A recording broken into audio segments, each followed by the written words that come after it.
प्रिय छात्रों, जैसा कि पिछले दिन हम सब भक्ति काल के सम्राट कहे जाने वाले गोस्वामी तुलसीदास द्वारा रचित सर्वश्रेष्ठ महाकाव्य रामचरितमानस से अयोध्या कांड से भरत महिमा नामक शीर्षक का अध्ययन कर रहे थे।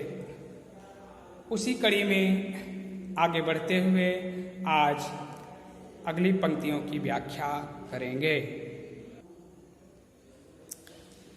जैसा कि पिछले दिन हम सब अध्ययन कर रहे थे कि जैसे ही कोल किरात आकर के राम से बताते हैं कि भरत जी का आगमन हो रहा है, उनके साथ में पूरी सेना अयोध्या नगरी के लोग हैं, तो राम तो भरत को जानते थे। वो तो भरत से मिलने के लिए एकदम प्रफुल्लित हो उठे, आंखों में प्रेम के आंसू आ गए। किंतु लक्ष्मण के मन में ये भाव आया कि भरत राजा हो गए हैं तो हम लोग को जंगल में भी नहीं रहने देंगे। अगर मिलने आते तो अकेले मिलने आते, सेना लेकर के आने की क्या आवश्यकता थी। ऐसा भाव उनके मन में आया, उनको क्रोध आया। राम ने उनको समझाया, कहा देखिए भरत लक्ष्मण, राम ने लक्ष्मण को समझाते हुए कहा कि भरत ही होई न राज मधु विधि हरिहर पद पाई, कबहू की काजी सी करनी क्षीर सिंधु बिन साई। यहां पर उन्होंने भरत की महिमा को समझाया, कहा कि भरत को राज्य का घमंड तो हो ही नहीं सकता। राज्य तो उनके लिए बहुत छोटी चीज है। अरे उनको अगर विधि माने ब्रह्मा, हरि यानी विष्णु और हर माने शंकर भगवान, ब्रह्मा विष्णु और महेश का भी पद मिल जाए तो भी उन्हें घमंड नहीं हो सकता। कबहू की काजी सी करनी क्षीर सिंधु बिन साई।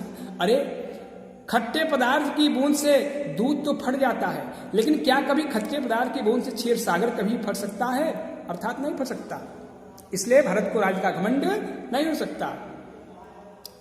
आगे इन पंक्तियों में आगे देखेंगे कि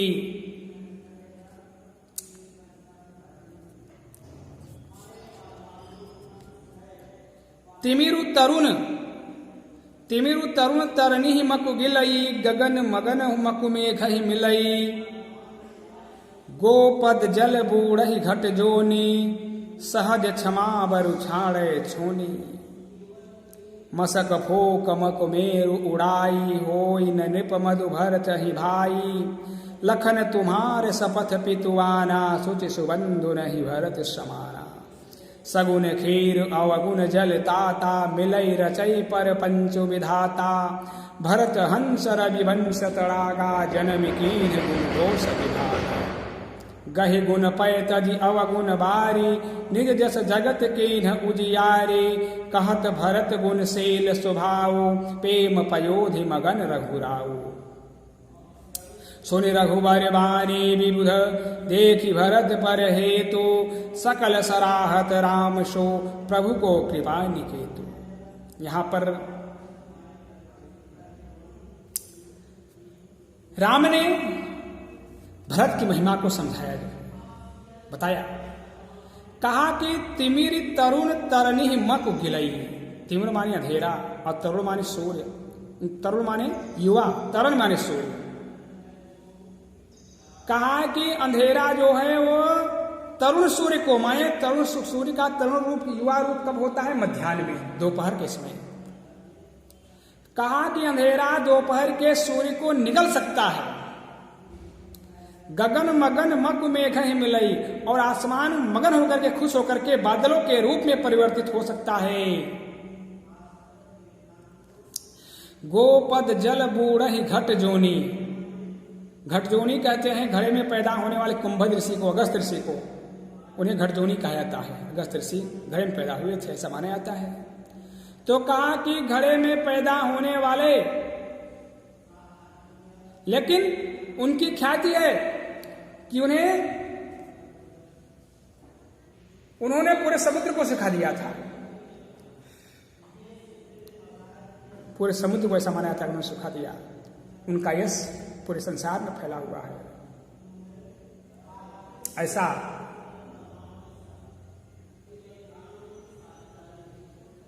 गोस्वामी जी ने एक जगह वर्णन किया है उनके बारे में। सो से उस सकल सुजस संसारा, पूरे समुद्र को उन्होंने सुखा दिया।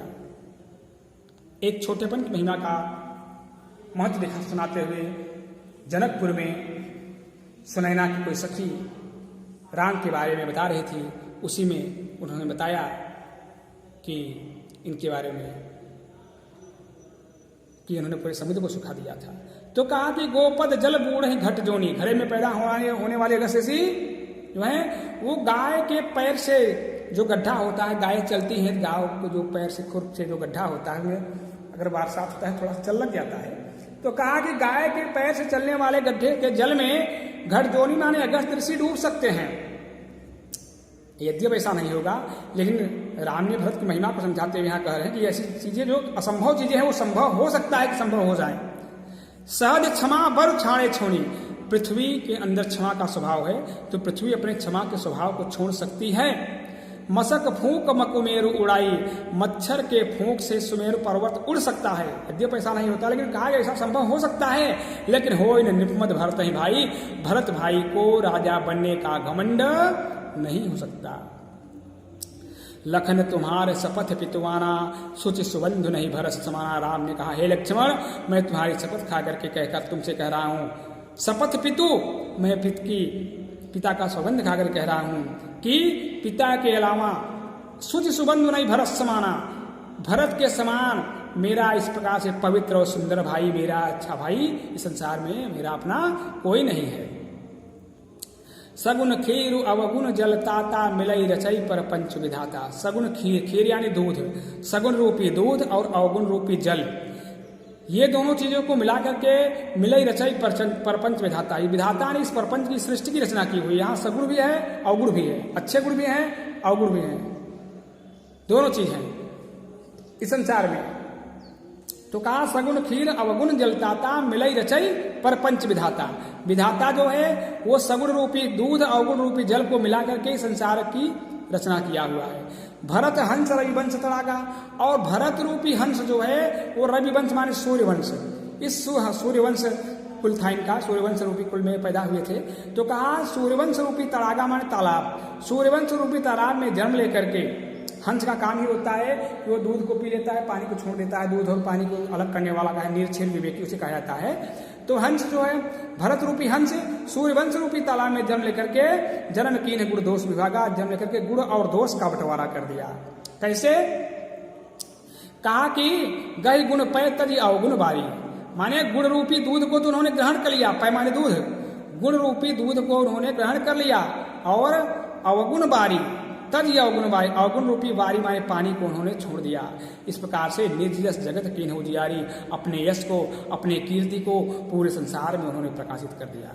कहत भरत गुणशील स्वभाव, प्रेम पयोधि मगन रघुराव। इस प्रकार से भरत के गुणों की, उनके सहनशीलता का वर्णन करते हुए, उनके स्वभाव का वर्णन करते हुए भगवान राम प्रेम रूपी सागर में डूब जाते हैं।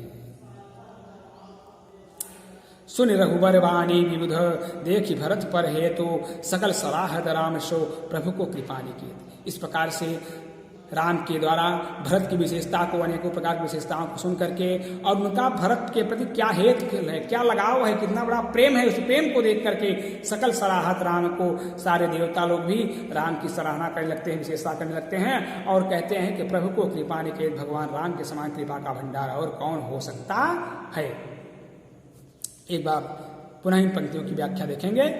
कहा कि तिमिर तरुण तरन हिम्मत को बिलई, भगवान राम कह रहे हैं लक्ष्मण से, कहा लक्ष्मण अंधेरा जो है वो मध्याह्न के सूर्य को निगल सकता है, जो कि संभव नहीं लेकिन ऐसा हो सकता है।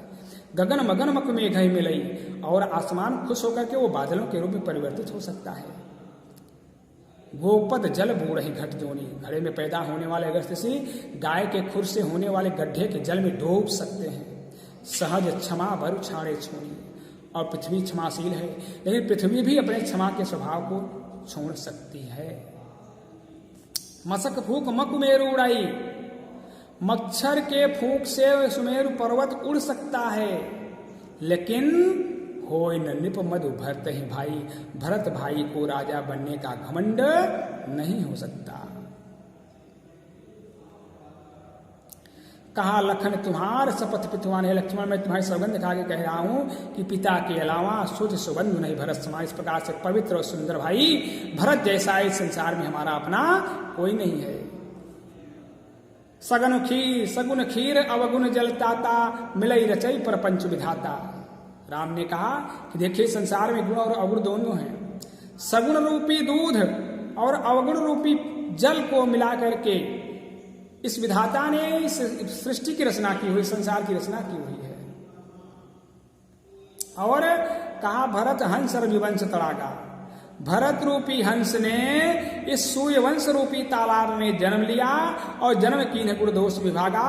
जन्म लेकर के गुण और दोष का बंटवारा कर दिया, बंटवारा कर दिया। उन्होंने क्या किया, कहा गह गुण पय, गुण रूपी दूध को तो उन्होंने ग्रहण कर लिया और तद अवगुण बारी, अवगुण रूपी पानी को उन्होंने त्याग दिया।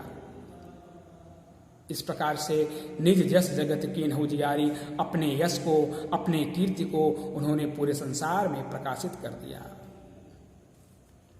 कहत भरत गुणशील स्वभाव, प्रेम पयोधि मगन रघुराऊ। रामचंद्र जी भरत के गुणों की, उनके शील सहनशीलता की, उनके स्वभाव का वर्णन करते हुए कहते हुए प्रेम रूपी पयोधि माने सागर, प्रेम रूपी सागर में खुश होकर के भगवान राम स्वयं डूब जाते हैं। सुन रघुबर वाणी विबुध, देखि भरत पर हे तो, सकल सराहत राम शो, प्रभु को कृपा निकेत। इस प्रकार से राम के द्वारा राम के मुखों से भरत की विशेषता को सुन करके और भरत के प्रति उनका क्या लगाव है, कितना बड़ा उनका प्रेम है, उस प्रेम को देख करके सारे देवता लोग भी राम की सराहना करने लगते हैं और कहते हैं प्रभु को कृपा निकेत। निकेत माने भंडार, प्रभु राम के समान कृपा का भंडार और कौन हो सकता है। इस प्रकार से इन पंक्तियों की व्याख्या हुई। अगले दिन अगली पंक्तियों की व्याख्या करेंगे।